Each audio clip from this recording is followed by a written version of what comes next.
નમસ્કાર, આપ જોઈ રહ્યા છો નેશન પ્લસ ન્યૂઝ. હું છું આપની સાથે હેતર ભગત.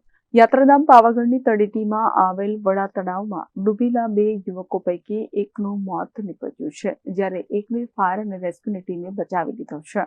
હાલોલ નગરપાલિકાની ફાયર અને રેસ્ક્યુની ટીમને જાણ કરી હતી, જેમાં પોલીસ સહિત ફાયર અને રેસ્ક્યુની ટીમ ઘટનાસ્થળે દોડી આવી હતી. જેમાં ફાયર અને રેસ્ક્યુ ટીમના જવાનોએ તળાવના ઊંડા પાણીમાં આવેલી ટેકરી પર પોતાનો બચાવ કરીને બેસી રહેલા જિગ્નેશનું રેસ્ક્યુ કરવા સહિત પાણીમાં ડૂબી ગયેલા વિપુલને શોધવાની તજવીજ હાથ ધરી હતી. જેમાં હાલોલ નગરપાલિકાની ફાયર અને રેસ્ક્યુ ટીમના જવાનોએ વડા તળાવના ઊંડા પાણીમાંથી ભારે જહેમત બાદ દિલ ધડક રેસ્ક્યુ ઓપરેશનને સફળતાપૂર્વક પાર પાડી સાવચેતીપૂર્વક તળાવના ઊંડા પાણીમાં ટેકરી પર ફસાયેલા જિગ્નેશ બહાર કાઢ્યો હતો.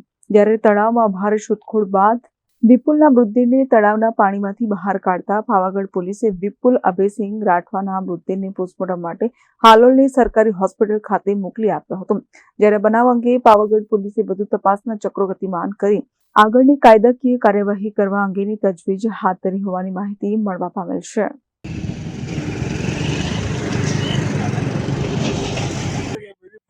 બચાવ કામગીરી ચાલુ છે. આ છોકરાની અનેક છોકરો ડૂબી ગયેલ છે.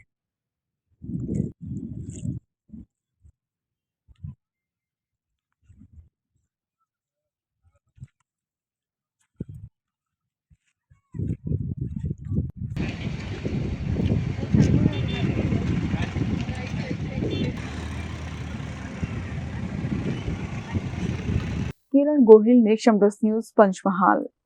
સમાચારોના સતત અપડેટ મેળવવા માટે અમારી નેશન પ્લસ ન્યૂઝની યુટ્યુબ ચેનલને સબસ્ક્રાઇબ કરો, બેલ આઇકન દબાવો અને જોડાયેલા રહો ફેસબુક, ઇન્સ્ટાગ્રામ અને ટ્વિટર પર.